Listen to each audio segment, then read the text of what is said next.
Assalamualaikum warahmatullahi wabarakatuh.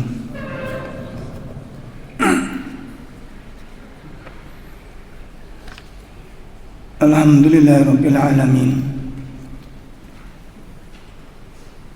Wassalatu wassalam alal anbiya wal mursalin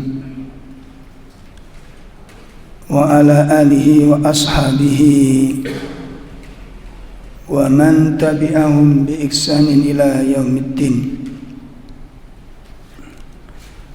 Asyhadu an la ilaha illallah wahdahu la syarikalah wa asyhadu anna Muhammadan abduhu wa rasuluh.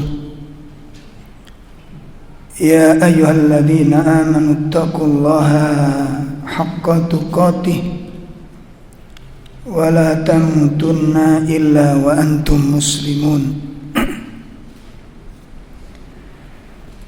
Ya ayyuhalladzina amanu taqullaha wa qulu qawlan sadida yuslih lakum a'malakum wa yaghfir lakum dhunubakum wa man yuti'illaha wa rasulahu faqad faza fawzan 'azima.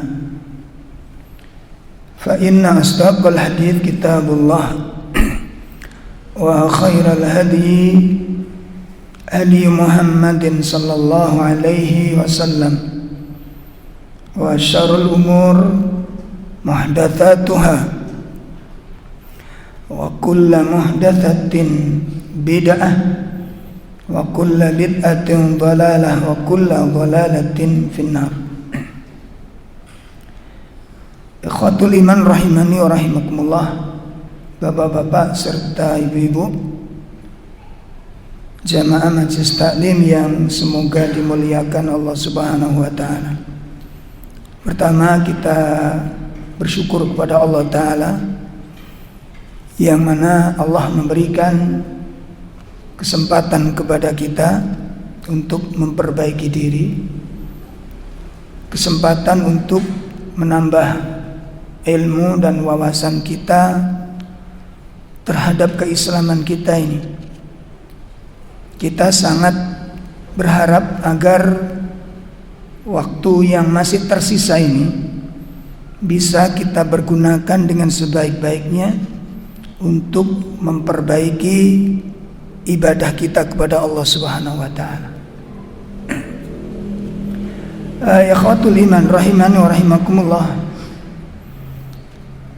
Adapun materi pada malam hari ini secara khusus saya akan membahas tentang izzul Islam wal muslimina fi daw'il kitab was sunnah. Bagaimana jalan untuk meraih kemuliaan izzah Islam dan kaum muslimin. Bagaimana umat Islam ini bisa mendapatkan kemuliaan, memiliki izzah. Apa itu izzah? Memiliki kewibawaan, sehingga orang nanti memandang itu tidak memandang rendah kepada umat Islam. Umat Islam tidak dipandang remeh dalam pandangan manusia. Memiliki izzah, memiliki kemuliaan, memiliki kewibawaan,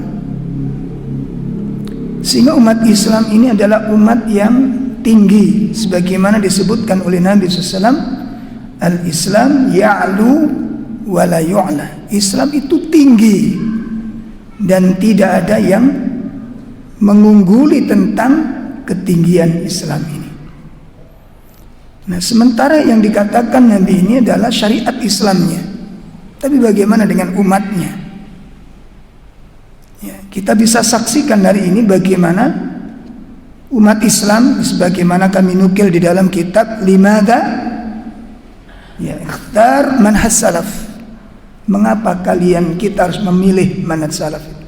Yang ditulis oleh Syekh Salim Id Al-Hilal. Ketika beliau menulis kitab ini, beliau kasih muqaddimah bahwa umat Islam berada di persimpangan jalan. Apa kata beliau? Umat Islam berada di persimpangan jalan. Dan beliau mengatakan di dalam kitab tersebut bahwa umat Islam itu mengalami keguncangan. Mengalami apa? Keguncangan. Ya, berada di luar ril yang telah ditetapkan oleh Allah Subhanahu wa taala. Sehingga umat Islam yang mayoritas itu tidak memiliki peran di sana. Umat Islam yang jumlahnya mayoritas tidak memiliki apa? Peran, tidak mewarnai kehidupan umat ini.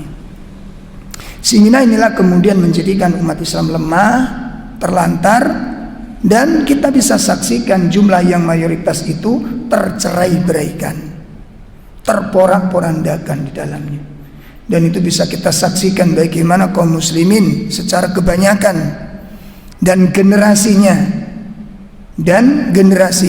yang sudah tidak jelas lagi bagaimana akidahnya, bagaimana ibadahnya, bagaimana akhlaknya.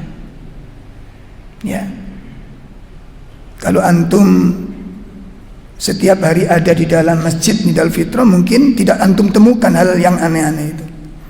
Tapi antum begitu keluar ke kampung, ke masyarakat luas, antum bisa saksikan di sana.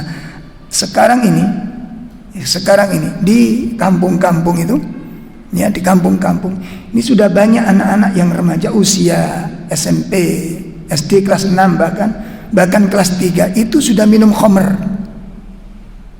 Sudah minum khamr. Ini kelas 3, kelas 4. Sudah biasa minum khamr. Ya, itu antum saksikan. Ya. Nah, ini merupakan sebuah tantangan bagi kita semuanya untuk memikirkan hal yang demikian ini. Nah, ikhwatul iman, dalam materi tersebut ada sekitar 5 langkah utama. Ya, ada 5 langkah utama yang apabila 5 langkah utama ini benar-benar diamalkan dan kita terlibat di dalamnya, maka umat ini akan terangkat oleh Allah Ta'ala derajatnya. Umat ini akan dimuliakan Allah, umat ini akan diselamatkan oleh Allah, dan umat ini akan memiliki kewibawaan, memiliki izzah, sehingga orang tidak berani memandang rendah kepada kaum muslimin, tidak berani meremehkan kaum muslimin, dan umat ini akan diperhitungkan oleh umat yang lain apabila 5 langkah utama ini benar-benar kita jalankan dengan sebaik-baiknya. Apa 5 langkah tersebut? Yang pertama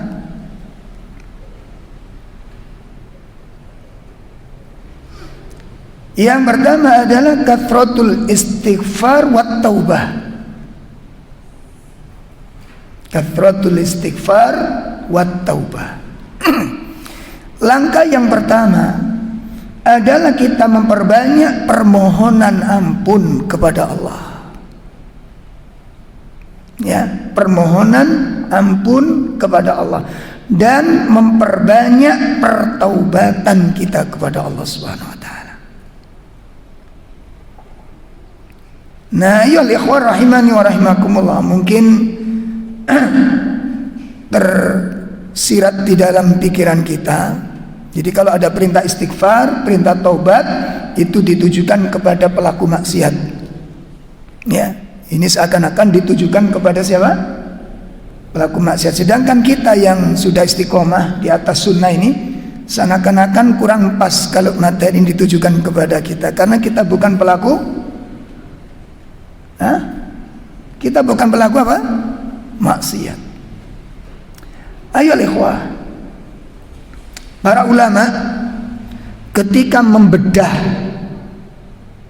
rahasia di balik hadis Nabi SAW dan syariat Islam yang sering kali di dalam syariat ini, perintah-perintahnya, ibadah-ibadahnya itu mengarah kepada pengampunan dosa. Ya, kita lihat hadis Nabi ketika berkaitan dengan Ramadan. Man shoma Ramadanan imanan wahtisaban, apa tujuannya? Ghufira lahu ma taqaddama min dzambi. Man qama Ramadan. Ada dua hadis di situ. Yang pertama berpuasanya, yang kedua qiyamul lailnya. Apa tujuannya? Apa? Pengampunan dosa. Ibadah yang kita lakukan harian ini, mulai wudu, salah satu tujuannya apa? Apa? Penghambusan dosa. Berjalan ke masjid, salah satu keutamaannya pengampunan dosa. Menunggu sholat, salah satu tujuannya mendapatkan istighfarnya para malaikat. Sujud rakaat kita, dari mulai takbir sampai salam, doa yang paling banyak. Antum teliti dengan benar. Yang paling banyak permohonan apa? Istighfar kepada Allah Subhanahu wa taala. Tidak cukup sampai di sana, ayo ikhwah. Tidak cukup sampai di sana. Begitu kita mengucapkan salam setelah sholat, apa zikir yang diajarkan Nabi kepada kita yang pertama kali? Kenapa? Apa yang perlu diistighfari? Bukankah kita habis saja sholat, habis saja ruku, habis saja sujud, dan amal ini dipenuhi dengan zikir kepada Allah Ta'ala? Mana ada gerakan yang tidak pakai zikir? Ada? Selama sepanjang sholat ini ada nggak gerakan-gerakan yang tanpa zikir? Full kita zikir, tapi kenapa di situ disambut dengan istighfar? Maka di situ para ulama membedah syariat ini. Apa salah satunya?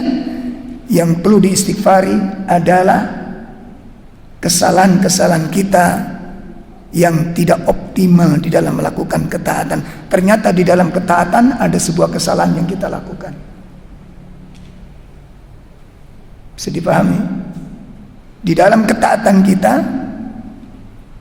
ya, terjadi sebuah kesalahan yang kita lakukan. Kenapa ada ayat fawailul lil musallin? Pernahkah kita takut dengan ayat itu, bahwa ayat itu ditujukan kepada kita juga? Ya. Pernahkah kita merasa ayat itu ditujukan kepada kita? Fawailul lil musallin, celaka bagi orang-orang yang sholat. Sholat yang bagaimana? Alladzina hum an sholatihim. Coba dibaca tafsir sahun di situ apa artinya? Ya, inilah yang dikatakan oleh para ulama, zikirnya orang-orang yang lalai. Zikirnya orang-orang yang lalai. Ketika kita zikir ternyata tidak sepenuhnya ingat kepada Allah Subhanahu wa taala, dan ini merupakan sebuah kesalahan. Ketika kita zikir tidak sepenuhnya ingat kepada Allah Ta'ala. Nah, mari kita lihat kenapa para ulama menekankan istighfar ditempatkan pada tempat yang pertama. Disebabkan di dalam kandungan keutamaan istighfar dan taubat, di situ ada kemuliaan yang akan Allah berikan kepada para pelakunya. Mari kita simak dua ayat yang akan kita bahas. Yang pertama di dalam surat 11 ayat yang ketiga. Surat Hud ayat yang ketiga. Saya minta bantuan untuk ada terjemah nanti ya. Ada yang bisa membantu terjemah ya. Di ayat yang ketiga dari surat Hud, Allah Tabaraka wa Ta'ala menyatakan, wa anistaghfiru rabbakum thumma tubu ilaih yumatti'kum mata'an hasanan ila ajalin musamma wa yu'ti kulla dhi fadlin fadlah. Nah, ada yang mau terjemah?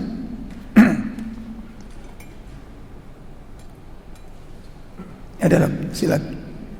Dan hendaklah kamu mohon ampunan kepada Tuhanmu dan bertobat kepadanya. Niscaya Dia akan memberi kenikmatan yang baik kepadamu sampai waktu yang telah ditentukan, dan Dia akan memberikan karunia-Nya kepada setiap orang yang berbuat baik. Jika kamu berpaling, maka sungguh Aku takut kamu akan ditimpa azab pada hari yang besar. Ini nasihat Nabi Hud kepada kaumnya. Wa anistaghfiru rabbakum tsumma tubu ilaihi. Ya, dan hendaklah kalian beristighfar kepada Rabb kalian, mohon ampun kepada Rabb kalian.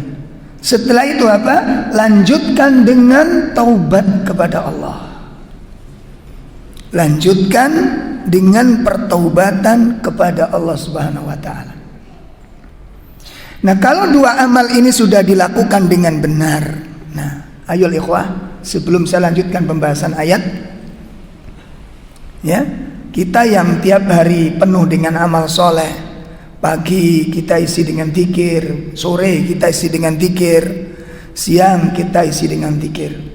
Apakah ada peluang kita untuk melakukan kesalahan? Karena permohonan ampun itu baru dirasakan kalau orang itu merasa salah.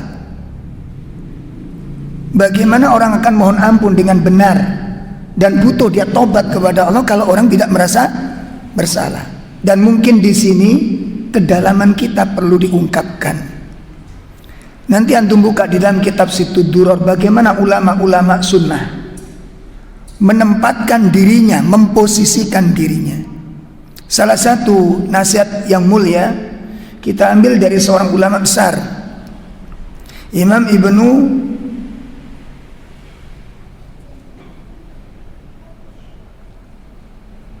Yahya Ibnu Ar-Razi, Ibnu Yahya Ar-Razi, ya, beliau mengatakan apa? Kaifa yunji bi'amali.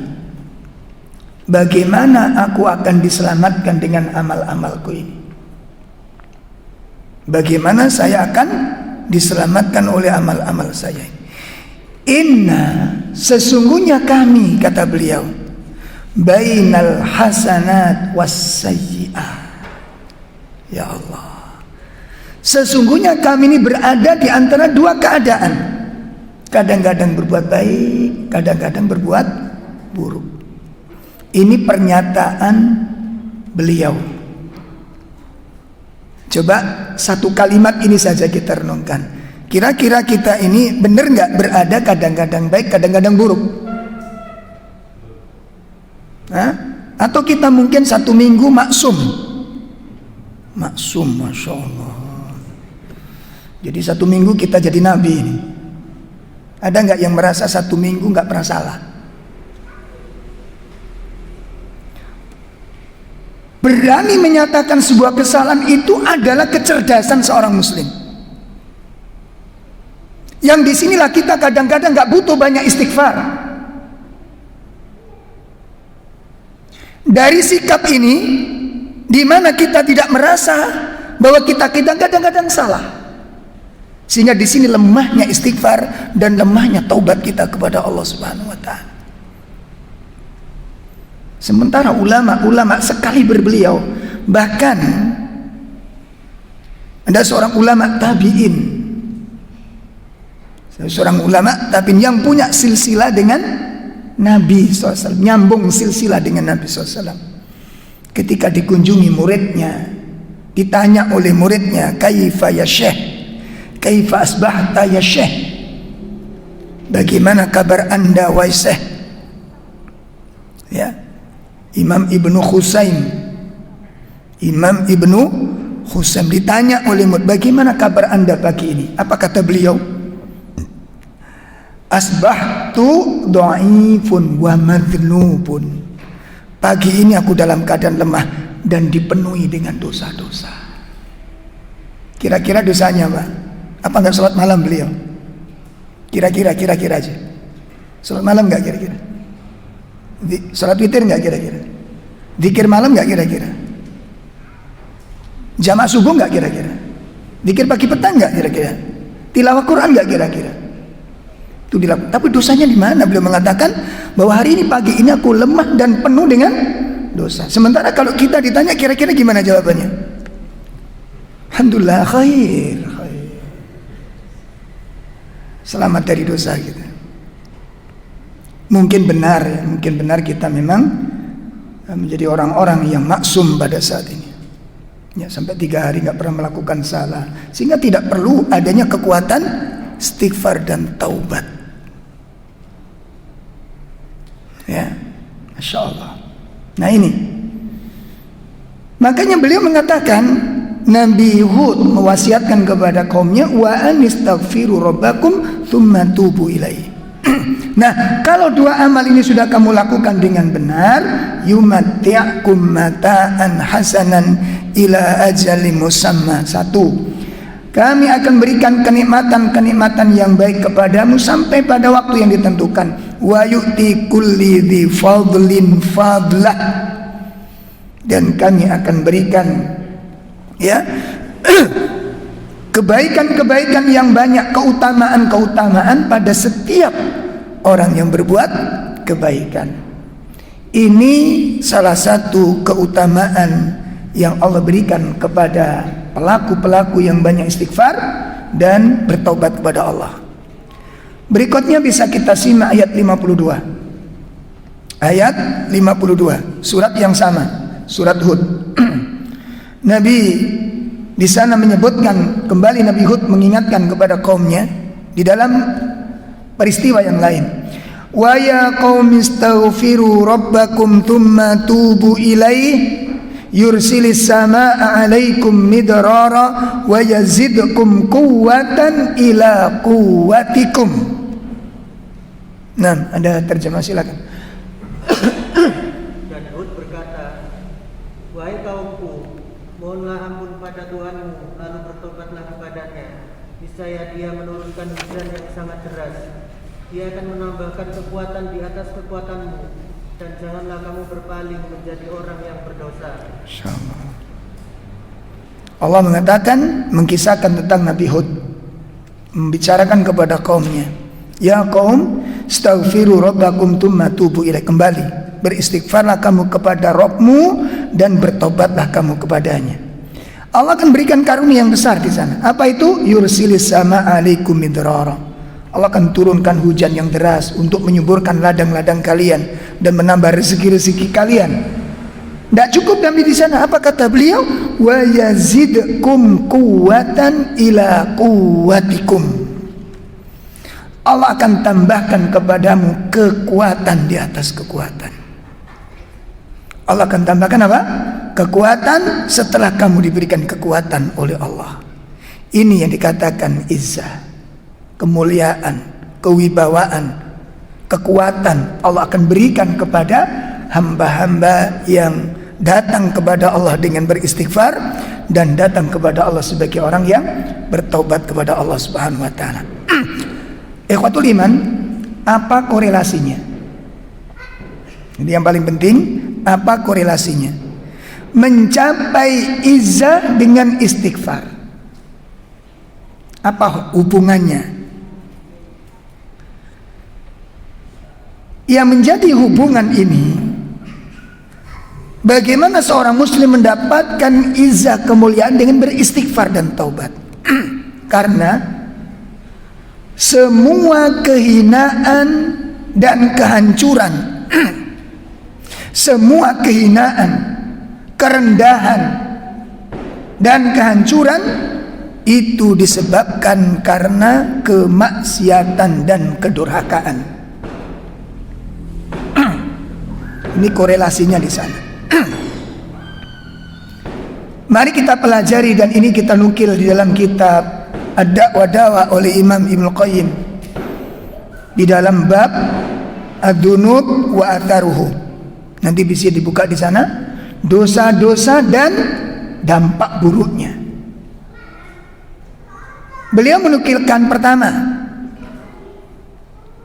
apa yang menyebabkan makhluk Allah yang mulia, makhluk Allah yang mulia, yang termasuk minal muqarrabin, termasuk makhluk yang paling dekat hubungannya dengan Allah, yang tinggal bersama para malaikatnya, yang mulia, yang setiap harinya diisi dengan tasbih, tahmid, takbir dan tahlil, pujian-pujian kepada Allah, ketaatan dan ketundukan, berubah menjadi makhluk yang jaraknya sangat amat jauh dengan Allah, Siapa?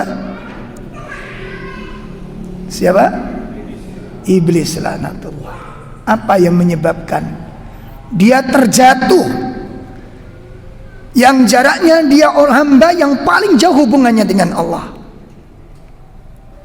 Dia terjatuh di dalam kehinaan, laknat dan kutukan dari Allah. Dan yang paling mengerikan adalah iblis dinyatakan sebagai imamul fahisah. Apa imamul fahisah? Pemimpin seluruh kekejian dan kejahatan.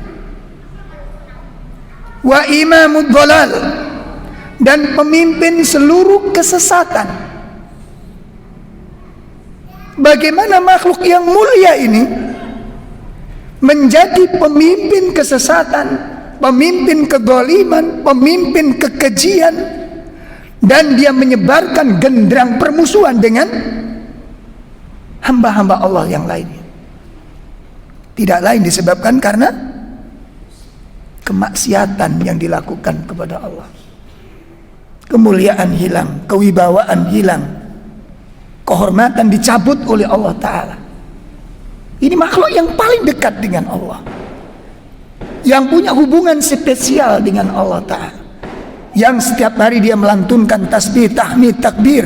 Kata Imam Ibnu Qayyim menyebutkan, sehingga berubah setiap hari kalimat-kalimat faksha, kalimat-kalimat fusuk, kalimat-kalimat kefasikan itu yang dilancarkan setiap hari semenjak dia dikeluarkan dari kerajaan langit ini. Penyebab utamanya adalah apa? Apa? Kemaksiatan kepada Allah. Ya Allah, ini korelasinya, ayo ikhwah. Nabi Adam alaihissalatu wassalam dikeluarkan dari surga, Darul Naim wa Darul Bahjah wa Darus Sa'adah, negeri yang penuh dengan kenikmatan, negeri yang penuh dengan kelezatan, penuh dengan kegembiraan, penuh dengan kebahagiaan, harus dipindah kepada negeri yang penuh dengan penderitaan dan persoalan. Apa sebabnya? Apa yang menyebabkan? Dosa dan kesalahan. Nah, ini ayo ini korelasinya yang dipancing dan dikatakan oleh para ulama. Makanya untuk mendapatkan kemuliaan, untuk merubah kehinaan-kehinaan ini menjadi sebuah kemuliaan, keterlantaran menjadi sebuah kemenangan dan kebahagiaan, maka seorang muslim harus merubah nasibnya ini, merubah keadaannya ini menjadi satu kemuliaan yang besar. Allah mengatakan, innallaha la yughayyiru ma biqaumin hatta yughayyiru ma bi anfusihim. Allah tidak akan merubah nasib suatu kaum apabila kaum itu tidak berusaha untuk merubah keadaannya. Ini poin yang pertama, ya, yang harus kita amalkan, yang harus kita laksanakan untuk bisa mencapai apa? Kemuliaan, dan untuk bisa mencapai kejayaan umat. Izzul Islam wal Muslimin akan diraih ketika langkah ini kita laksanakan dengan benar. Ini yang pertama. Oleh karena itu PR kita hari ini adalah satu, selalu menjadi orang-orang yang banyak istighfar, selalu menjadi orang-orang yang bertaubat sebagaimana doa kita, ya, sebagaimana doa kita dalam setiap hari kita berdoa. Ya, kita ini menjadi orang selalu bertaubat. Kapan doa itu kita baca? Ketika setelah wudu. Gimana doanya? Allahumma ja'alni minat tawwabina wa ja'alni minal mutatahhirin. Ya Allah, jadikan saya termasuk orang-orang yang selalu bertaubat. Nah, sudah belum ini kita lakukan? Sudahkah kita menjadi hamba-hamba yang selalu bertaubat kepada Allah Ta'ala? Ini kita renungkan, ayo renungkan benar. Jangan disepelekan masalah ini. Kehinaan itu disebabkan karena dosa. Yang kedua, bagaimana kaum muslimin mendapatkan izzah, kemuliaan, sehingga nanti Allah menangkan, Allah angkat derajatnya di sana, Allah tinggikan kedudukannya di atas kaum-kaum dan umat yang lainnya. Yang kedua adalah bil ilmi, dengan ilmu. Ya, dengan apa? Dengan ilmu. Ayo ikhwah rahimani wa rahimakumullah. Kejahilan itu sumber segala kehinaan. Kebodohan sumber dari segala malapetaka. Hal ini ditegaskan oleh Allah Tabaraka wa Ta'ala di dalam firman-Nya surat 4 ayat 17. Ya, surat 4 ayat 17. Allah Subhanahu wa taala berfirman, A'udzu billahi minasyaitonir rajim. Innamat taubatu 'ala Allah lilladzina ya'maluna as-su'a bijahalah. Nah, silakan.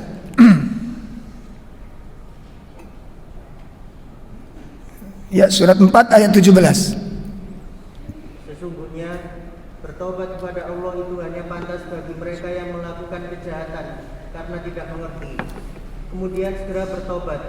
Tobat mereka itulah yang diterima Allah. Allah Maha mengetahui, Maha bijaksana.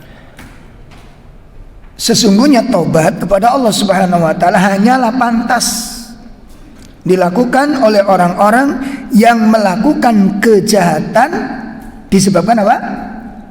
Kejahilan. Apa makna ayat ini? Ada beberapa tafsir para ulama. Yang pertama, Imam Abul Aliyah menukil perkataan para sahabat. Tafsir ayat ini beliau katakan apa? Kullu dzanbin asabahu abdun fahuwa bijahalah. Kata Imam Abul Aliyah, setiap dosa yang menimpa hamba itu disebabkan karena kejahilan. Setiap dosa yang menimpa kepada hamba itu disebabkan karena apa? Kejahilan. Kemudian sahabat Abdullah ibn Mas'ud radhiyallahu anhu mengatakan, kafa bil igtirari jahlan wa kafa bi khasyatillahi ilman. Cukuplah dengan keterperdayaan, ya, cukuplah orang itu ketika terpelosok di dalam maksiat itu bentuk daripada kebodohan, dan cukuplah rasa takut kepada Allah itu bentuk dari sebuah ilmu. Ini pernyataan siapa? Sahabat Abdullah ibnu Mas'ud. Cukuplah. Ketika orang terjerumus di dalam maksiat, itu bukti dari kebodohan dia. Hilangnya rasa takut kepada Allah. Ya. Jadi salah satu penyebab kenapa orang berani melakukan maksiat itu karena qillatul khasyah, disebabkan tipisnya rasa takut kepada Allah. Ya, karena rasa takut kepada Allah itu yang akan menjadikan kekuatan seorang hamba untuk menjauhkan dirinya dari kemaksiatan. Rasa takutnya seorang hamba kepada Allah itu menjadi kekuatan dirinya untuk menjauhkan diri dari kemaksiatan. Nah, kemudian Imam As-Suddi mengatakan tafsir dari surat 4 ayat 17 ini, apa kata beliau? Madamu ya'sillah fahuwa jahil. Selama orang itu bermaksiat kepada Allah, maka selama itu pula dia di dalam kebodohan. Ya Allah, ini. Nah, oleh karena itu ayol ikhwah, dengan adanya ayat-ayat dan tafsir-tafsir ini masih banyak lagi ayat-ayat yang serupa bahwa seluruh kejahatan, seluruh kemaksiatan, seluruh kedurhakaan itu bersumber dari apa? Orang terjerumus dalam syirik. Kenapa? Karena tidak ngerti tentang tauhid. Apa itu tauhid? Ya. Apa itu tauhid? Masya Allah. Sampai saya itu pernah potong rambut di Pasang Larangan ini. Potong rambut, kemudian di depan ini ada kaca kan biasanya. Kalau potong rambut itu kan depan kita ada kaca itu. Nah di situ ada botol-botol ikhwah, ada botol-botol habadus sauda itu. Akhirnya saya ambil salah satunya. Ini hadiah untuk orang yang potong atau dijual ini? Ini dijual Pak. Oh ini berapa ini? Saya tanya. Macam-macam. Ini yang kosongan ini murah biasa. Kalau yang ini mahal. Apa bedanya tadi? Kalau ini ada asmanya. Oh masuk ini. Tahu asma antum? Hah? Pernah dengar asma ini? Terus saya lihat itu di bagian atas ditutupnya ada kaf, di bagian bawah ada nun. Ini merek apa? Ini Raja. Oh, masuk lagi ini. Raja. Antum kalau pernah masuk dunia mujarobat ya, pernah baca ini ya? Nah, anak dulu punya soalnya. dulu ya, dulu. Sekarang udah tobat ini. Saya nanya apa? Kaf dan nun ini apa? Ini merek apa? Oh bukan, ini Raja. Oh masya Allah. Apa katanya? Kenapa kok pakai asma, pakai Raja? Ini mengantisipasi supaya umat Islam tidak jatuh ke dalam kesyirikan.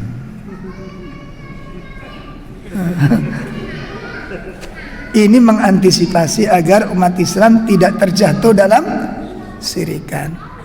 Terus saya nanya, karena mesti ada fungsinya. Apa itu kaf, apa itu nun? Terus apa fungsinya ini? Ini kaf itu untuk menarik energi buruk dari luar dimasukkan ke dalam.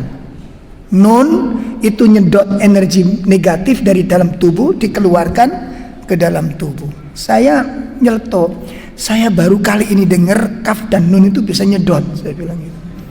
Itu marah dia. Ayo ikhwah, kalau begini cara pandang kaum muslimin dalam memandang tauhid, ada keinginan taubat enggak untuk seperti ini? Ada harapan taubat enggak? Ada apa enggak? Enggak ada ya ikhwan. Ini yang disebut dengan syubhat. Menukil dari sebuah kalimat Al-Quran, menukil huruf-huruf Arab, kemudian dimasukkan. Ini kan kalimat-kalimat Islami. Bagi orang awam mungkin bisa menerima, apalagi nanti dibacakan bacaan-bacaan untuk bisa menghilang, bisa melihat yang gaib dan macam-macam. Ya nanti membaca Asmaul Husna, apalagi kalau diambil dari kalimat Asmaul Husna, ya alim, ya basir, ya alim, ya basir, ya khobir, ya alim, ya basir, ya khobir. Ini Allah Maha Alim, bisa melihat sesuatu yang apa? Kita ambil zikirnya dari kalimat apa? Asmaul Husna. Bagi kita yang awam nggak mungkin godek ayol ikhwah. Pasti banyak yang mantu itu. Ngerti maksudnya? Pertanyaannya, kenapa ini tidak dipakai Nabi ketika Aisyah terfitnah sebagai pezina? Apa Nabi nggak tahu fungsinya? Apa beliau tidak mengerti fungsinya kalimat-kalimat ini, sehingga Nabi membiarkan fitnah itu terjadi? Dan Aisyah tersiksa dengan ketika Aisyah bertanya kepada beliau. Antum baca nanti riwayat al-Ifki itu, bab fitnah yang menimpa kepada Aisyah radhiyallahu anha. Bagaimana beliau difitnah tentang zina, dan ketika detik-detik terakhir Aisyah sudah terbocok betul, terasingkan dan tidak berani keluar karena malu. Bertanya kepada Nabi ketika dikunjungi oleh beliau. Apa kata Bunda Aisyah radhiyallahu? Dia mengatakan, wahai Rasulullah, bagaimana pendapat Anda dengan fitnah ini? Kalau mestinya Rasulullah mengerti fungsi kalimat-kalimat, bisa ngelihat yang gaib, kenapa tidak baca beliau? Apa jawab beliau ketika ditanya Aisyah dengan fitnah itu? Apa Nabi? Aku nggak ngerti Aisyah. Nggak jawab Rasulullah. Kemudian bertanya kepada Abu Bakar, ya wahai ayah, bagaimana pendapat engkau tentang fitnah yang aku alami ini? Apa jawab Abu Bakar? Kalau Nabi nggak ngerti, terus apa komentar saya? Kata Abu Bakar. Bisa dipaham maksudnya? Bisa dipaham maksudnya ini? Kalau memang kalimat-kalimat ya alim, ya khabir itu bisa digunakan zikir sekian kali, nanti bisa ngelihat sesuatu yang gaib, pertanyaannya kenapa Nabi nggak melakukan sehingga bisa menjawab fitnah itu? Ya, sehingga istrinya tidak, oh fitnah, saya melihat yang gaib, saya bisa melihat dengan yang gaib itu. Kenapa Nabi tidak melakukan demikian? Dan banyak hal. Nah, ini yang dikatakan dengan apa? Syubhat. Ya. Makanya disinilah kedalaman, ketajaman kita di dalam mengkaji kitab tauhid. Bisa dipahami ini, Pak? Baik. Maka ilmu itu yang akan mengangkat seseorang. Ilmu yang akan meninggikan derajat seseorang. Apa yang Allah berikan kepada Nabi Yusuf sehingga Nabi Yusuf terangkat derajatnya? Nikmat berupa apa? Ilmu. Kemudian apa yang diberikan oleh Allah Ta'ala kepada Nabi Ibrahim di dalam menghadapi kaumnya?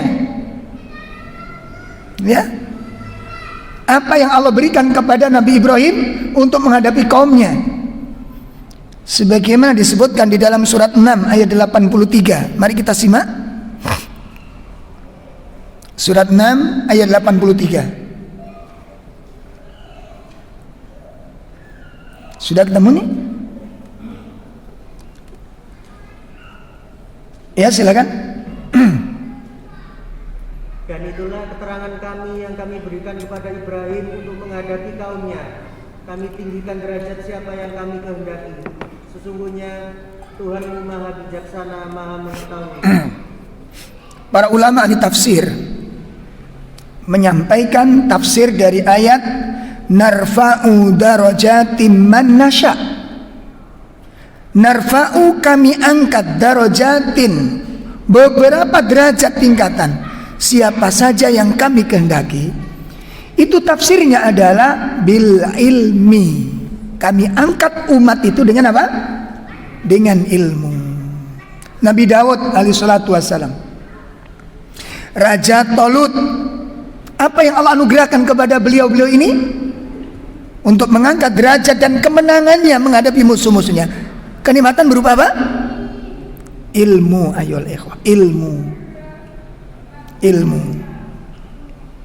Maka pertanyaannya sekarang adalah bagaimana agar umat ini mendapatkan ilmu.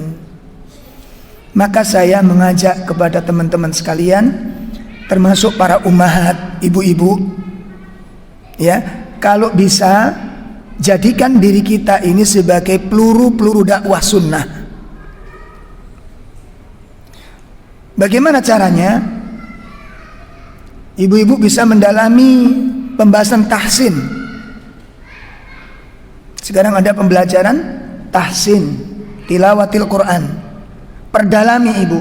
Nanti dibuka kajian-kajian kelas ibu-ibu di rumah-rumah Anda sekalian. Ditawarkan, siapa yang mau gratis. Itu sekarang banyak. Itu bisa jadikan lembaga dan jalan untuk menyampaikan ilmu kepada mereka. Begitu juga ikhwan-ikhwan sekalian, bapak-bapak sekalian yang tinggal di perumahan-perumahan, tinggal bersama masyarakat. Coba buka hubungan dengan masyarakat, tawari mereka untuk belajar Quran dengan gratis.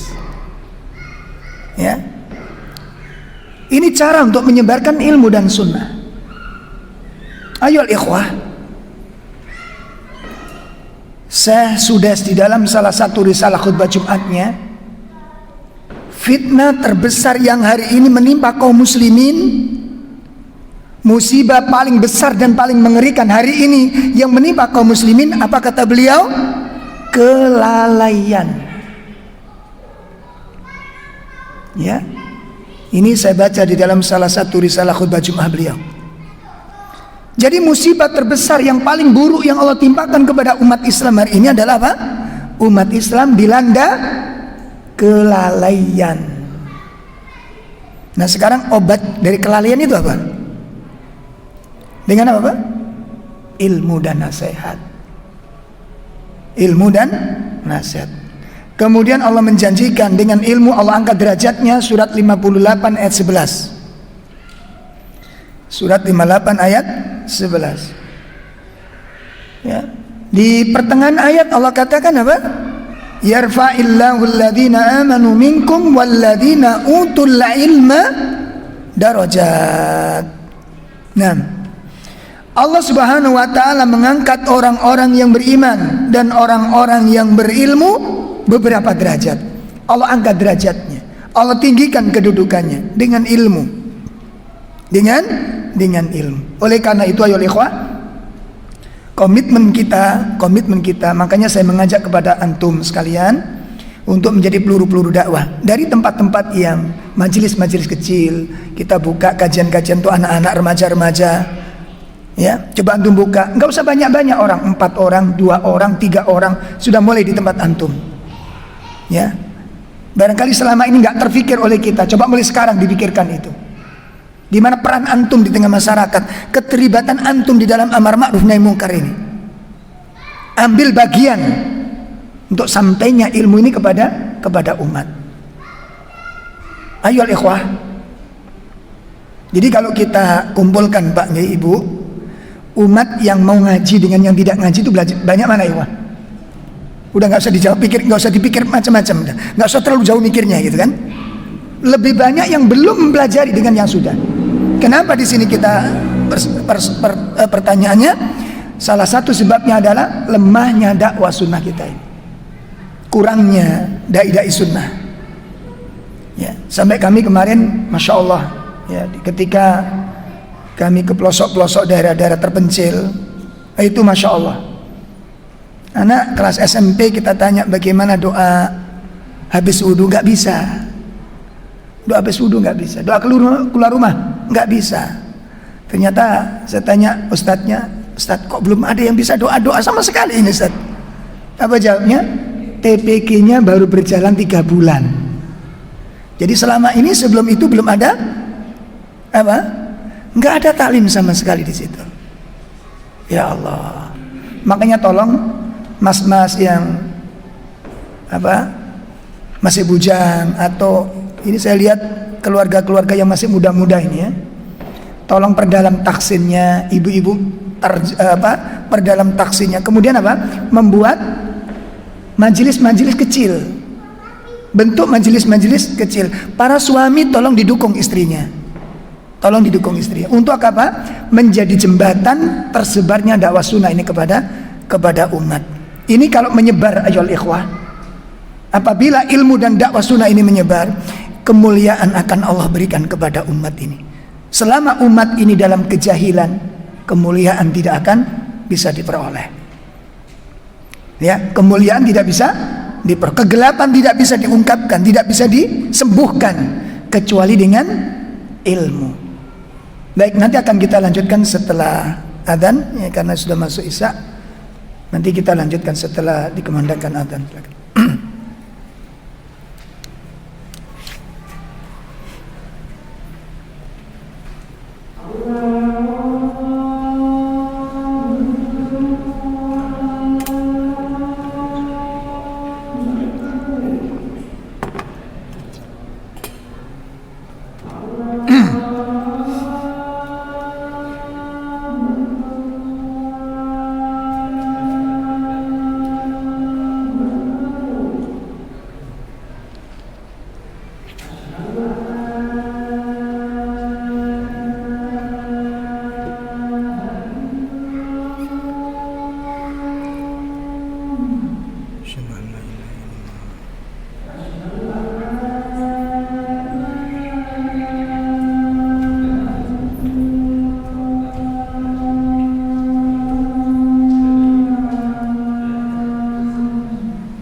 Alhamdulillah, kita lanjutkan.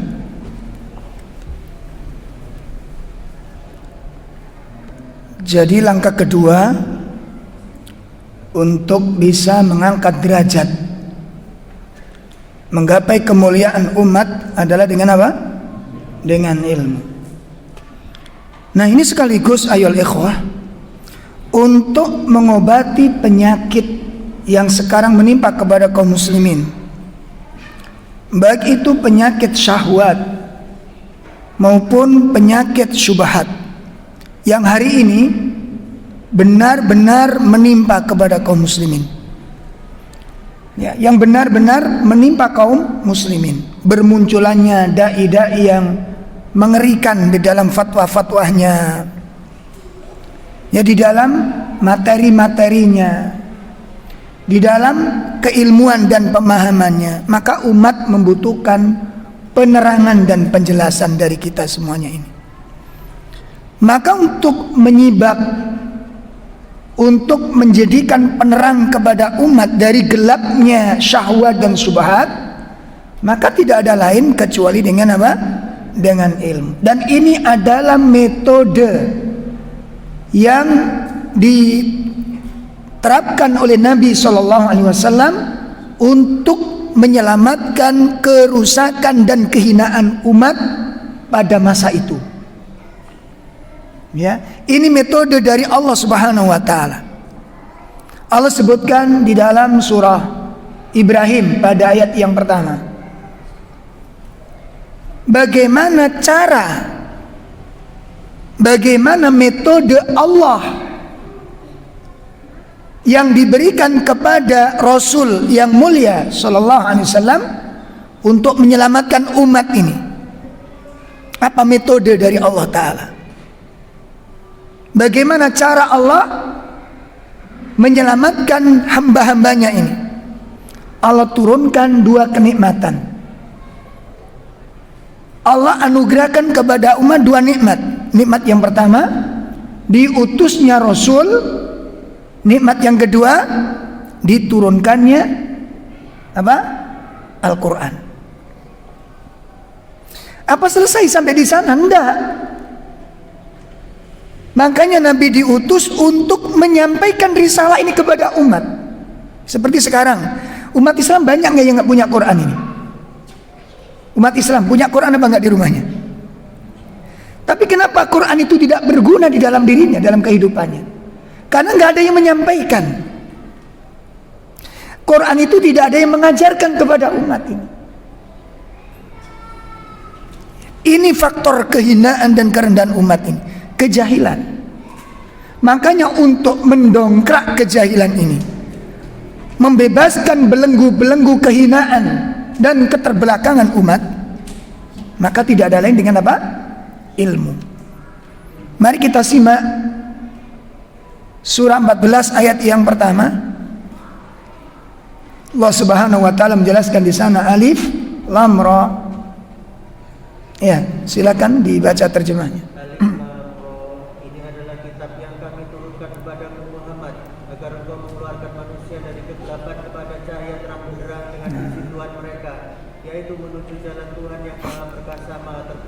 Insyaallah. Ini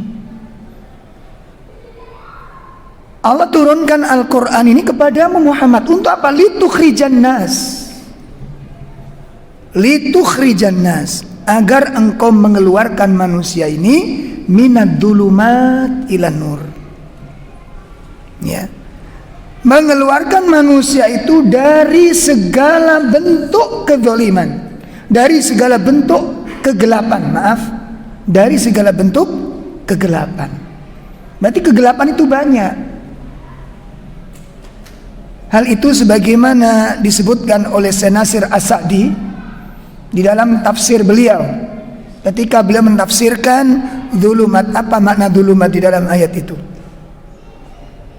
Ada 4 poin kata beliau. Ya, jadi barang siapa yang berada di antara salah satu 4 poin ini, dia berada di dalam apa? Kegelapan. Dia berada di dalam kegelapan. Apa itu 4 poin itu? Yang pertama, dzulmatul jahl, gelapnya kebodohan. Ya, makanya Allah menggambarkan orang yang jahil itu seperti orang buta.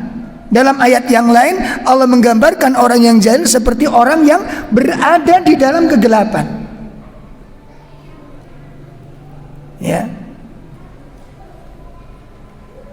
Allah mengatakan di sana di banyak ayat, hal yastawil a'ma wal basir, apakah sama orang yang buta dengan orang yang melihat? Itu gambaran orang yang berilmu dengan orang yang tidak berilmu. Awid dhulumati wan nur, apakah sama kegelapan dengan cahaya? Enggak sama. Di sini perbandingan antara orang yang mengerti ilmu dengan orang yang tidak mengerti ilmu. Persoalannya adalah bagaimana cara Rasulullah SAW mengevakuasi umat dalam kejahilan ini sampai selamat dalam kegelapan ini menuju terang benderangnya ini. Yang pertama adalah dzulmatul jahl, gelapnya kebodohan. Yang kedua apa kata Nasir As-Sa'di? Yang kedua adalah dzulmatul syirik wal kufr, gelapnya kesyirikan dan kekafiran. Ini yang hari ini Masya Allah menimpa kepada banyak kaum muslimin. Ya. Yang ketiga dzulmatul ma'as, gelapnya kemaksiatan. Gelapnya kemaksiatan. Yang keempat dzulmatul akhlaq al-madhmumah, gelapnya akhlak yang tercela. Ini 4 macam kegelapan. Terus bagaimana Rasulullah menyelamatkan umat dari 4 macam kegelapan ini? Dengan apa kira-kira? Dengan apa? Ilmu. Dengan ilmu, ayo ikhwah. Dengan ilmu 4 macam kegelapan ini bersih dari umat ini. Dengan ilmu. Yang tentunya nanti di sana dibagi-bagi ilmu tentang bermacam-macam ilmu dalam Islam ini.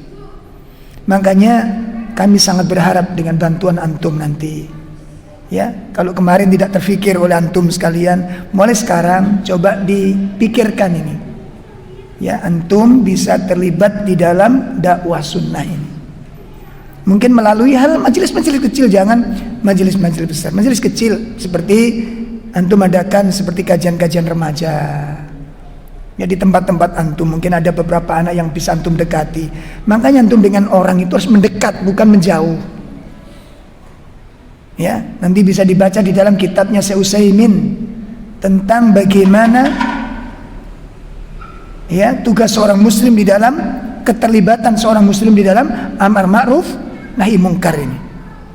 Baik, ini poin yang kedua, ya, yaitu dengan ilmu. Oleh karena itu mulai sekarang harus kita sebarkan, antum ajak. Kalau memang tidak punya kemampuan untuk mengajar, karena mungkin keterbatasan bacaan kita terbatas, hafalan kita terbatas, maka tugas kita mengajak. Dan kalau antum mengajak orang harus punya modal kesabaran. Barangkali antum sudah beritahu, sudah dijemput, nggak mau berangkat. Itu antum jangan tobat dulu sebelum orangnya tobat. Jadi kita ini sering kali ngajak orang yang diajak belum tobat, yang ngajak udah tobat. Kok teman antum nggak pernah ikut sekarang? Wah, tobat Ustaz gitu. Udah tak ajak berkali-kali, nggak berkenan. Ya, saya tobat duluan gitu. Berhenti sudah mengajak, kita capek mengajak orang. Jangan, ya, terus mengajak tetangga-tetangga kanan kirinya. Caranya bagaimana itu loh? Makanya penting di sini. Ya, coba antum aja, jangan melihat wah tetangga saya itu sulit, udah kolot Ustaz. Kita dulu kayak apa sih? Kita kan tidak tahu rahasia hidayah itu di mana. Kemarin ketika kita bulan yang lalu ketika kami dakwah di Pacitan, kita pelosok-pelosok Pak, Masya Allah, itu ada masjid yang masih campur baur. Akhirnya mau diadakan kajian, ditanya ke panitianya. Pertanyaannya apa? Ustadz salaf ya? Jadi belum itu sudah geger duluan. Ustadz salaf ya? Kata teman-teman juga bagus. Nggak tahu saya, pokoknya teko sik jadi. Ya, datang aja dulu. Nah, kalau memang salah ditolak aja sudah. Kalau benar ya apa alasan kita untuk menolak? Alhamdulillah ketika tim kami datang ke sana dan menyampaikan satu materi yang sangat penting dan dibutuhkan oleh mereka tentang saatnya hidayah menyentuh hati waktu itu. Subhanallah, semua ngerespon dan minta dijadwal rutin, termasuk yang anti salaf tadi itu. Ternyata mereka salaf-salaf itu baru dengar aja, salaf itu hantu bergigi tajam gitu ya, bermata merah atau apa, nggak ngerti. Jadi ada isu-isu aja ditampung di pendengaran dan kemudian direspon dengan respon-respon yang tidak baik. Begitu kita jelaskan, begitu kita sampaikan, subhanallah, ya, hampir tidak ada satupun yang menolak, semuanya menerima dan bahkan minta dijadwal rutin. Jangan antum sampaikan, nanti kalau dengar salah tadi takut lagi dia. Ya, ini makanya tolong teman-teman diperhatikan dengan baik ini ya. Antum ajak tetangga, kerabat, mungkin antum punya teman-teman SMA dulu, teman-teman kuliah dulu, coba hubungi. Siapa teman-teman antum yang akrab itu? Siapa yang enak diajak bicara? Antum sampaikan kepada mereka. Diajak ngaji, ya. Setelah ngaji diajak makan pecel, gitu loh. Kalau nggak mau pecel sekalian. Gitu. Ya, antum harus sabar, ayo ikhwah. Nah, kalau antum menutup diri, bagaimana ilmu ini nyampe kepada orang lain? Kalau antum menutup diri, bagaimana ilmu ini dikenal oleh orang lain? Bisa dipahami ini? Jadikan antum peluru-pelurunya dakwah sunnah. Ya, jadikan antum sebagai ambil bagian dari dakwah sunnah ini. Baik, kemudian poin yang ketiga. Bagaimana kita bisa meraih kemuliaan, kewibawaan, izzah? Ya. Yang kedua adalah al-iman. Dengan iman yang benar. Dengan iman yang benar. Allah Subhanahu wa ta'ala menjanjikan bahwa keimanan itu akan mengantarkan izzatul muslimin. Allah menjanjikan bahwa dengan iman yang benar, bukan iman sebatas perasaan, ya, bukan iman sebatas perasaan. Apa maksudnya? Perasaan saya ini sudah berperasaan gitu. Antum pernah makan Indomie rasa apa? Kari ayam, pernah? Ada ayamnya? Ada ayamnya? Yang ada apa? Rasa. Minuman segar rasa sirsak. Ada sirsaknya? Nggak ada. Yang ada apa? Sementara rasa itu bisa ada tanpa ada zat asli. Rasa bisa ada tanpa zat asli. Karena rasa itu bisa dibuat tanpa menggunakan zat asli. Yang kita khawatirkan apa? Iman kita juga demikian. Rasanya saya beriman, padahal di situ tidak ada iman sama sekali. Yang ada apa? Sebatas rasa. Coba nanti dievaluasi lagi. Allah janjikan di dalam surat 3 ayat 139. Wala tahinu wala tahzanu wa antumul a'lawun in kuntum mu'minin. Nah, silakan. Dan janganlah kamu merasa lemah, dan jangan pula bersedih hati, sebab kamu paling tinggi derajatnya jika kamu orang beriman. Nah, jangan kalian merasa hina, dan jangan kalian bersedih hati. Wa antumul a'laun, padahal kalian itu tinggi derajat kalian. In kuntum mu'minin, jika kalian adalah benar-benar orang yang beriman. Kemudian Allah menjanjikan pula di dalam surat 24 ayat 55. Ya, surat 24 ayat 55. Silakan. Wa'adallahu alladhina amanu minkum wa 'amilus shalihat. Ya. Allah telah menjanjikan kepada orang-orang di antara mengerjakan kebajikan, bahwa Dia sungguh akan menjadikan mereka berkuasa di bumi sebagaimana Dia telah menjadikan orang-orang sebelum mereka berkuasa. Dan sungguh Dia akan meneguhkan bagi mereka dengan agama yang telah Dia ridhoi, dan Dia benar-benar mengubah keadaan mereka setelah berada dalam ketakutan menjadi amat sentosa. Mereka tetap menyembahku dengan tidak mempersekutukanku dengan sesuatu pun. Tetapi barang siapa tetap kafir setelah janji itu, maka mereka itulah orang-orang yang fasik. Insyaallah. Iman yang benar, yang diikuti dengan amal-amal yang saleh, dan dia istiqomah di atas keduanya, antara iman dan amal yang saleh. Apa janji Allah? Yang pertama, la yastakhlifannahum fil ard. Allah akan menjadikan orang-orang beriman ini menjadi khalifah, menjadi penguasa di muka bumi ini, sebagaimana Allah menjadikan orang-orang mukmin terdahulu menjadi penguasa di muka bumi ini. Pertama, janji Allah yang kedua, wala yumakkinanna lahum dinahumul ladzi irtadha lahum. Ya, Allah akan meneguhkan bagi mereka agama yang Allah ridhoi bagi mereka. Agama ini akan tegak, agama ini akan kokoh, agama ini akan menjadi kiblat semua manusia, menjadi sandaran dan menjadi rujukan setiap umat. Janji Allah Subhanahu wa taala. Bukan menjadi kambing hitam, bukan menjadi alat olok-olokan, bukan menjadi alat untuk ejaan dan cemoohan. Tapi Allah akan teguhkan agama ini menjadi kebutuhan dan sandaran umat. Janji yang kedua. Yang ketiga, wala yubaddilannahum min ba'dihim khaufihim amna. Allah akan mengganti kondisi mereka di mana mereka sebelumnya dilandasi dengan rasa takut, rasa cemas, penuh dengan kekhawatiran, diganti oleh Allah dengan keamanan.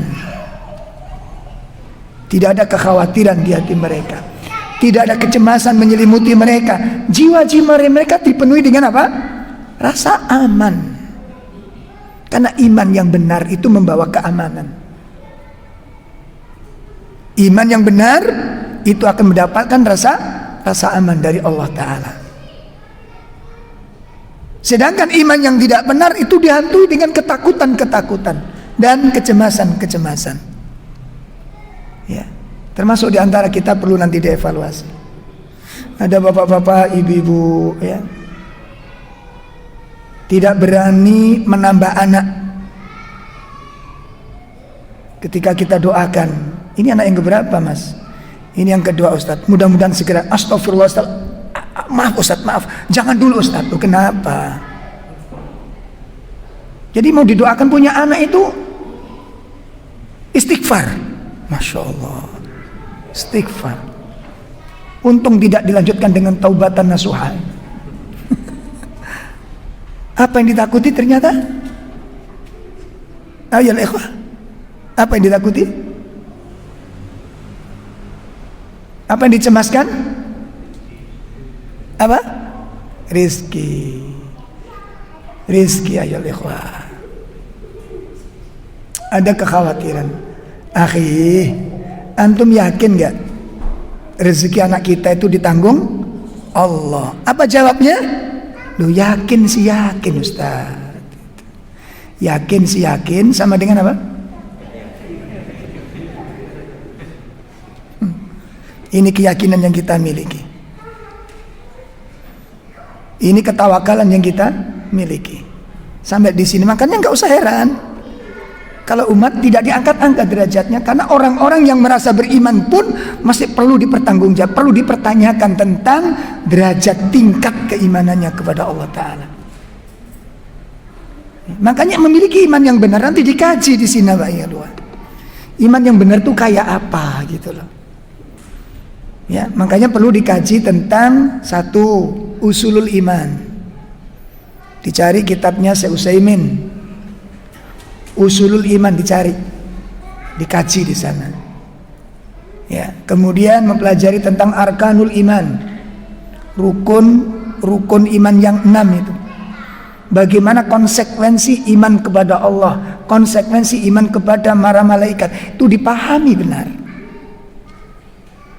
Ya, dipahami dengan benar. Kemudian yang ketiga, mempelajari tentang syu'abul iman, cabang-cabang iman. Dan kemudian belajar bagaimana potret gambaran pribadi-pribadi yang beriman dari salaful ummah ini. Cocok nggak sifat kita dengan sifat mereka? Itu digambar nanti ayo. Baru kita akan mengatakan bisa mengkoreksi benar nggak iman yang kita miliki ini. Masya Allah. Kita sekarang ini ada isu seorang yang antipati dengan sunnah diangkat menjadi menteri. Heboh sudah. Waduh katanya. Langsung innalillahi. Masya Allah. Ada apa antum ini? Bagaimana jawaban orang-orang mukmin ketika ada berita dari orang munafik? Wahai orang-orang beriman, lihatlah kaum musyrikin, mereka mengerahkan segala pasukannya, mereka membawa segala senjatanya, mereka mengerahkan segala kekuatannya. Mereka adalah kaum yang ahli di dalam perang, mereka ahli di dalam siasat, mereka punya senjata-senjata yang lengkap. Takutlah kepada mereka, batalkan perang ini. Apa jawaban orang-orang mukmin? Apa jawabannya? Hada ma wa'adana Allah wa Rasul. Inilah yang dijanjikan oleh Allah dan Rasul. Apa kemudian jawab berikutnya? Kalau kita dapat berita begitu, kita kira-kira apa jawabnya ini? Celaka ini. La haula wala quwwata. Ini iman kita ya ikhwah. Ini iman kita. Nanti kalau begini, Masya Allah, semuanya jadi peramal. Nanti kalau ini begini, nanti, nah Masya Allah, kita mulai kapan kita jadi parabola ini? Ya? Mulai kapan kita bisa, Masya Allah. Ya, ini yang ketiga, jalan untuk meraih izzah. Perbaiki keimanan kita ini. Perbaiki. Ya. Kemudian yang keempat, langkah untuk mendapatkan izzul Islam wal muslimin adalah as-sabr wa thabat. Sabar dan keteguhan hati di atas akidah dan di atas sunnah ini. Sabar dan berteguh hati. Ayo ikhwah, Allah Subhanahu wa taala mengingatkan Rasul sallallahu alaihi wasallam di dalam surat 46 ayat 35. Fasbir kama sabara ulul azmi. Fasbir kama sabara ulul azmi. Wahai Muhammad, sabarkan dirimu sebagaimana kesabaran ulul azmi. Ya. Kalau bapak-bapak mendawai istri nggak ngoleh terus capek. Kira-kira udah berapa lama? Udah lama Ustadz, udah bertahun-tahun ini. Baik, mari kita lihat Nabi Nuh mendakwai kaumnya dan keluarganya. Berapa lama? Nabi Nuh mendakwai kaumnya dan keluarganya. Berapa lama? 950 tahun. Kita mendakwanya sudah berapa puluh tahun? Udah capek ya Allah.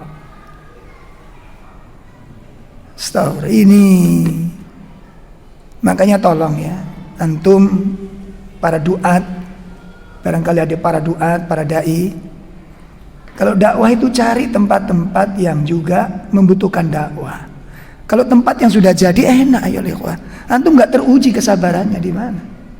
Ditolak. Ada lagi yang ngaji itu nggak ngereken ngajinya. Itu gimana? Maka di sini membutuhkan kesabaran. Membutuhkan apa? Sabar. Nah, Kenapa Allah Subhanahu wa taala disebutkan oleh Imam Ahmad, dinukil dalam kitab Muqawimat, ada sekitar 70 tempat. Kata Imam Ahmad, ada 70 tempat Allah memerintahkan kesabaran, terutama di dalam dakwah ini. Terutama di dalam dakwah ini. Karena di dalam kesabaran terkandung fadhail wa fawaid katsiran. Di dalam kesabaran terkandung keutamaan-keutamaan dan faidah-faidah yang sangat dahsyat sekali. Saya akan mengangkat beberapa poin. Pertama, ya, kesabaran merupakan gudang dari seluruh kebaikan. Kesabaran merupakan gudang dari seluruh kebaikan. Hal ini sebagaimana dikatakan oleh Imam Hasan Al-Basri. Ya, di antara gudang-gudang perbendaraan yang dipenuhi dengan keberkahan dan kebaikan adalah gudang kesabaran. Maka barang siapa yang memiliki kesabaran, Allah akan anugerahkan semua akhlak-akhlak yang baik kepadanya. Dan barang siapa yang hilang kesabarannya, perhatikan, barang siapa yang hilang kesabarannya, maka diikuti dengan hilangnya semua akhlak yang baik. Syekh Sa'ad bin Wahab Al-Qahtani menyebutkan sifat pemaaf, siapa pemiliknya? Sifat pemaaf, siapa pemiliknya? Sifat yang tenang, siapa pemiliknya? Orang yang sabar. Wasi'atus sodr, orang yang lapang jiwanya, siapa pemiliknya? Ya Allah.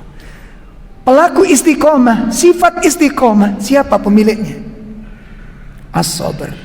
Maka ketika kesabaran itu hilang, sifat-sifat mulia tersebut itu juga akan hilang dari hatinya. Dipastikan. Terutama kita berdakwah. Antum menikah dengan istri pilihan antum. Dulu itu yang terbaik. Dulu. Ibu mendapat suami yang terbaik pada zamannya. Karena waktu itu kenapa antum pilih? Karena dia yang terbaik dari pria-pria yang ada. Berjalannya waktu, kita temukan di sana problematika yang tidak sedikit. Ketika antum sabar, berarti istiqomah antum di dalamnya. Ketika kesabaran hilang, apa yang terjadi? Begitu pula dakwah ini, begitu pula berdakwah, begitu dalam taklim, begitu juga di dalam belajar. Ketika kesabaran hilang, maka Masya Allah. Jadi yang pertama, kenapa kesabaran menjadi prioritas untuk mendapatkan kemuliaan? Karena di dalam kesabaran merupakan gudang-gudang dari seluruh kewibawaan. Allah sebutkan hal ini di dalam surat 41 pada ayat 35. Wa ma yulaqqaha illa alladhina sabaru wa ma yulaqqaha illa dzu haddin 'adzim. Ya, silakan. Dan sifat-sifat yang baik itu tidak akan dianugerahkan kecuali kepada orang-orang yang sabar, dan tidak dianugerahkan kecuali kepada orang-orang yang mempunyai keberuntungan yang besar. Insyaallah, ini keutamaan pertama. Sifat-sifat yang baik, akhlak-akhlak yang baik tidak akan Allah berikan kecuali kepada orang-orang yang sabar. Dan sifat ini tidak akan anugerahkan kecuali kepada orang-orang yang memiliki keistimewaan yang besar. Keutamaan yang kedua, kenapa Allah perintahkan kita kesabaran?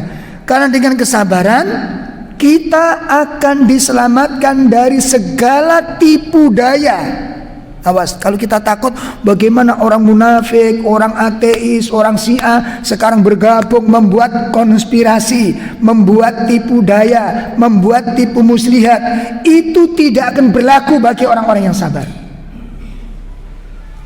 Ya, tipu muslihat orang-orang yang berdosa untuk merusak dakwah sunnah nggak berlaku bagi orang-orang yang sabar. Kenapa? Karena orang yang sabar akan diselamatkan dari tipu daya para musuhnya. Itu janji Allah Subhanahu wa taala. Hal ini sebagaimana dijelaskan oleh Allah Subhanahu wa taala di dalam surat 3 ayat 120. Ya. Di ujung ayat Allah katakan, wa in tasbiru wa tattaqu la yadurrukum kaiduhum syai'a. Jika kalian bersabar dan jika kalian terus bertakwa kepada Allah, maka la yadurrukum kaiduhum syai'a, tipu daya mereka tidak akan membahayakan sedikit pun kepada kalian. Ini janji Allah, ayo ikhwan. Bisa dipahami ini? Makanya gak usah pusing. Mereka akan, udah gak usah pusing kita. Antum jalankan sunnah-sunnah Nabi, terus kita amalkan dan kita tegakkan. Ya, amal-amal yang disyariatkan kepada kita, kita ajarkan kepada anak-anak kita, terus kita jalankan. Bersabar di atas iman, bersabar di atas tauhid, bersabar di atas akidah, bersabar di atas sunnah. Itu akan mendatangkan pertolongan Allah dari tipu daya orang-orang yang membenci kepada syariat ini. Itu yang kedua. Yang ketiga, Allah memberikan jaminan pertolongan. Allah memberikan jaminan pertolongan kepada orang-orang yang sabar. Ya, makanya kita nggak usah, kalau jumlah kita sedikit, makanya saya sampaikan ke teman-teman, apa sih target kita dalam dakwah maupun kata-kata Anda jihad ini? Apa sih targetnya? Kekuasaan, pasukan yang banyak. Untuk mengalahkan sebuah kedoliman, itu bisa jadi nggak membutuhkan kekuasaan dan pasukan, ayo ikhwah. Seperti hal yang dialami oleh Nabi Musa, sebagaimana dialami oleh Nabi Ibrahim. Ya, Allah menangkan mereka, Allah tolong mereka tanpa kekuasaan dan tanpa pasukan yang besar. Tapi dengan kesabaran di atas iman ini, Allah berikan pertolongan-pertolongan yang di luar nalar manusia. Hal ini disebutkan oleh Allah dalam surat 3 ayat 125. Bala in tasbiru wa tattaqu wa ta'tukum min fawrihim hadha yumdidkum rabbukum bi 5,000 minal malaikati musawwimin. Nah, silakan. Jika kamu bersabar dan bertakwa ketika mereka datang menyerang kamu dengan tiba-tiba, niscaya Allah menolongmu dengan 5.000 malaikat yang membawa tanda, yang memakai tanda. Insyaallah. Ini janji yang diberikan Allah kepada orang-orang yang bersabar dan terus melaksanakan ketakwaan kepada Allah. Ini pilar yang keempat, yang terakhir, bagaimana umat ini bisa meraih kemuliaan dan kewibawaan, ya, sehingga memiliki izzah, memiliki izzah. Yang kelima adalah memperbaiki akhlak dan berusaha dengan serius untuk tazkiyatun nufus. Memperbaiki akhlak dan terus menerus di dalam tazkiyatun nufus. Ya. Rasulullah SAW menyebutkan dalam sebuah hadis tentang keutamaan akhlak ini, di mana beliau mengatakan, inna min khiyarikum ahasinukum akhlaqan. Sesungguhnya manusia yang paling baik di antara kalian, manusia yang paling mulia di antara kalian adalah orang yang paling baik akhlaknya. Maka dengan akhlak ini umat ini diangkat derajatnya oleh Allah Subhanahu wa taala. Dan perlu kita ketahui, salah satu keistimewaan akhlak adalah bahwa akhlak yang baik merupakan bagian daripada tujuan pokok Rasulullah SAW diutus oleh Allah Subhanahu wa Ta'ala. Salah satu tujuan pokok Rasulullah SAW diutus oleh Allah Subhanahu wa Ta'ala. Hal ini sebagaimana disabdakan oleh beliau sallallahu alaihi wasallam, "Innama bu'ithu liutammima makarimil akhlak." Sesungguhnya aku diutus oleh Allah tidak lain adalah untuk menyempurnakan akhlak yang mengangkat kepada manusia akhlak yang mulia, memperbaiki akhlak manusia kepada kemuliaan. Ayo ikhwah rahimani wa rahimakumullah, bapak-bapak, ibu-ibu, mari 5 perkara ini kita murojaah, kemudian kita terapkan dalam kehidupan kita dan kita amalkan dengan masyarakat sekitar kita. Umat membutuhkan konsumsi, umat membutuhkan vitamin, umat membutuhkan ruh yang sudah hilang dari jiwa-jiwa mereka. Ruh itu adalah ilmu dan keimanan. Mudah-mudahan apa yang bisa kita pelajari malam ini menjadi ilmu yang bermanfaat. Insyaallah untuk kajian kita bulan depan kita melanjutkan pembahasan kitab Muqawimat Adaiyah An-Najih Ilallahi Ta'ala. Demikian kajian kita malam ini, kurang lebih mohon maaf. Kita akhiri dengan kafarah majlis. Subhanakallahumma bihamdika asyhadu an la ilaha illa anta astaghfiruka wa atubu ilaik. Assalamualaikum warahmatullahi wabarakatuh.